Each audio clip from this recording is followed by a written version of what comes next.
I'm here to introduce my idea for civilization for humanity before you. And I don't have to tell you the world's problems: greed, selfishness, pollution, drugs, bad health, bad food, crime, war, global warming, sickness, oppression, exploitation, greed, you know, ruling over. People like to rule over others, lording over others, and the hell run. Also, basically, people have wrong values, wrong mindsets, wrong worldviews, all imposed by a lying, deceiving media and leadership that has become corrupt and downright evil.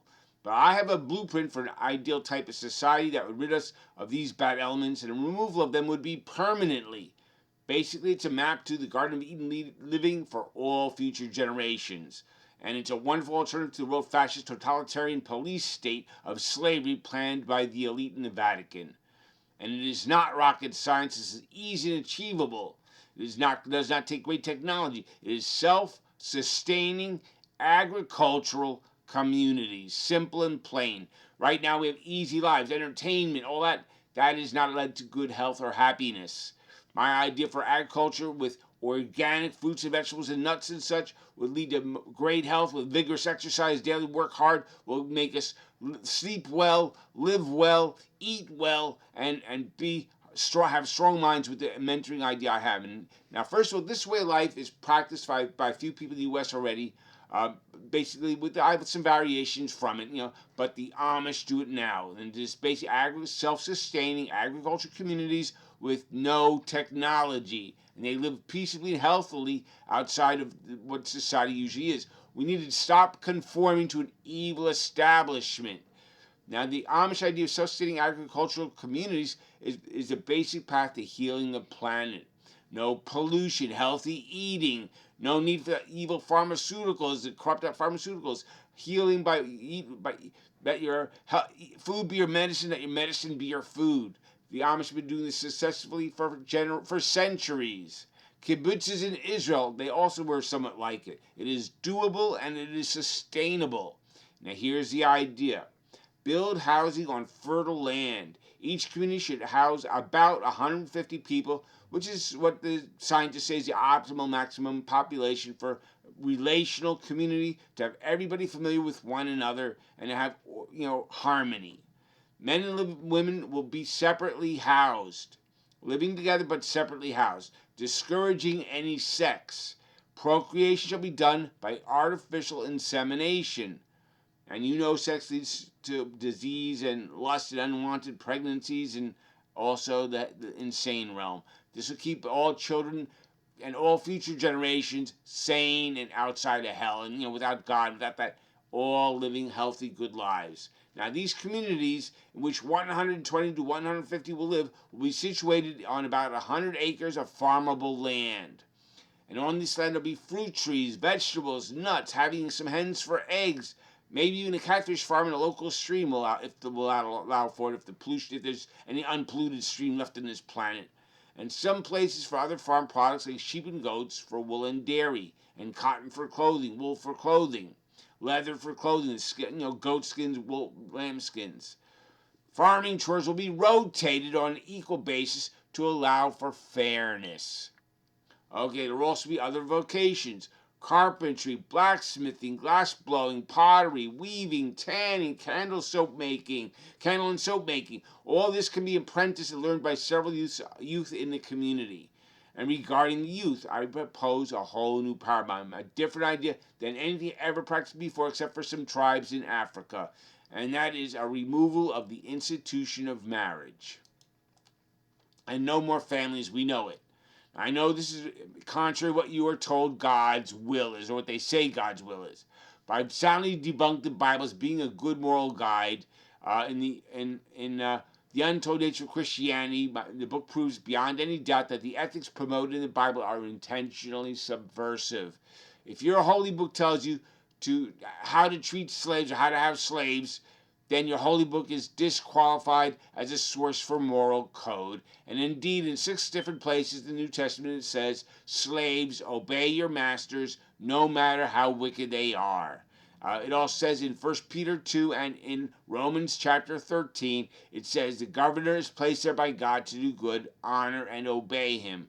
We all know there's no such thing as a good politician. That God put these politicians in power proves God is no good or proves the Bible's a book of lies. Either way, let's do without it. Okay, now upon being weaned, the child is handed over to mentors, and there will be 5 to 7 children under the care of each mentor.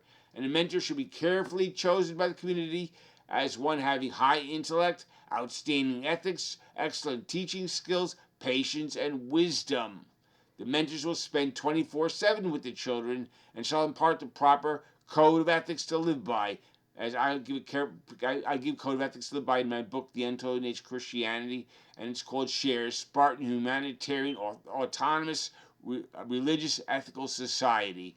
And it'll teach the kids ethical standards of the best kind, give them strong disciplined habit of developing strong bodies, strong minds, and give them the necessity for respectful, independent thinking and critical analytical ability to test everything for truthhood and community mindedness and all other desirable traits, along with good relational abilities and the 3 R's. Teach them to read and write and all that too. Give them mathematics, teach you how to work hard, how to be unselfish, how to treat others as they want to be treated, and the like. We will not introduce them the idea of instilling good leadership values because we don't want leaders. We want a generation of teamwork, people working together, not lording over others, because leaders tend to work for themselves and followers tend to let leaders think for them, and look at what has resulted. There will be no leaders to lord over the people, no masters, no slaves, no employees, no bosses. Everything will be done democratically with reason and debate resulting in accord and mutually beneficial decisions. Like they say with anarchy, anarchy is about everything being done by beneficial mutual consent. Nobody ordering another around. You don't do anything you don't want to. Now everybody has to work and be doing what's good for the community, but there'll be no forceful work of anything. If you don't want to work, then basically you don't eat. That if you get sick or want a vacation, you take a few days off, fine. But everybody works. Now there will be taking care of people like the elderly and the sick or the disabled. That will be done by a few people as well. Now, somebody will be elected to assign jobs, and as I said before, jobs will be rotated. Now, there is a drawback. There will be no technology, so there will not be entertainment as we've become accustomed to. That does not negate any kind of natural entertainment like extracurricular activity like congas, recorders, rattlers, drums, and other instruments can still be made and played, including voice. And talented members can rap, and there can be practice harmonizing and singing. The Amish do that. The wonderful concerts of their singing without even any instruments. It sounds wonderful. Youth partaking in debate, athletics, gymnastics, rather than spending all their time on the phone or watching television. Work is from dawn to dusk, 6 days a week, but it's certainly not slave-like. It is not to make people rich. Nobody will be rich and nobody will be poor. There will be no competition. Everybody shares everything except for clothing and hygiene and the like. Everybody keeps their own area clean. There will be no currency. And because of that, there will be no accumulation and power over others by manipulation by getting rich and bribing others and paying others to do what you want. No. There will be food and clothing, other supplies will be made and distributed according to need and desires of the people as exchange for the quality of their contribution to the community. So you see, it's all about benefiting the community and benefiting self as well. On the 7th day of each week, the community will be gathered into a constructed hall with tables and benches and a stage. There will be a barbecue or a buffet, entertainment of music, athletic contests, and such as amateur wrestling, weightlifting, and competition like that.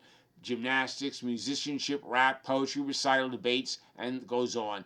There will also be voting on any issues or policies, and if needed, trials for any perceived transgressions. In the case anybody feels wronged, the accuser and the defendant will each state their case.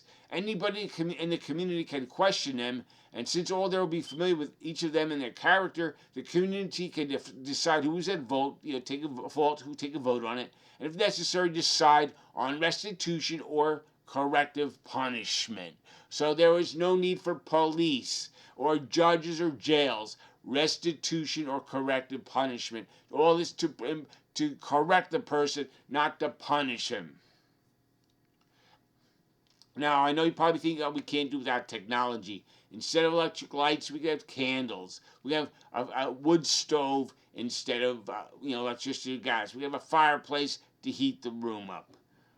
Everything, restrooms can be replaced with outhouses. I actually have a better idea, and we could also have, instead of a shower, we get bird baths. Just wet a washcloth with water and a little soap on it. Wash your body off without a shower or bathtub. And I've done this for months. It works. Just get a soap, a little washcloth, a little soap, a little water. That's all you need. Okay, we can dig wells for water.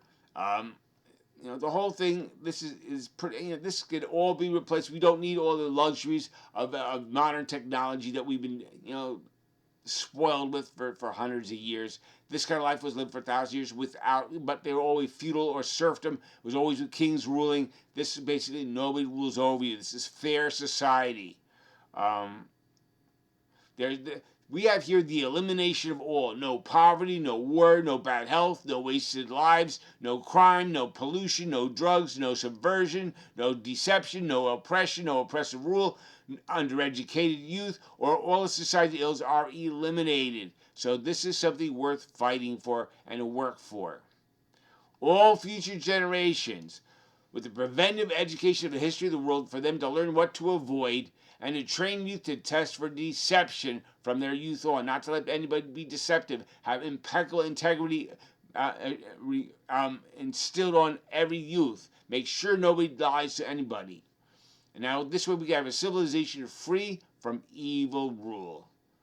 And so how do we make it happen? My book, Angry, Loud, and Clear Truth, in the conclusion, gives steps to take to achieve that, and you can do it as we should implement even now. Some ways have already been rendered incapable of doing because of the way that the evil powers have manipulated society. But just to let you know, this cannot be voted in. The ballot machines are owned by the Bush family and operated by the CIA, and no Democrat or Republican politician gets any significant position without basically proving loyalty to the globalists. And so it is this. Here in America, it says we are told that the three-party system makes sure that they have accountability. No, it is to assure that the people in power cannot be hijacked by a good president or some one or two elected good people. No, the evil people will rule in this type of government. We are told we have freedoms. No, it is not freedom. It is subjection to powers of riches.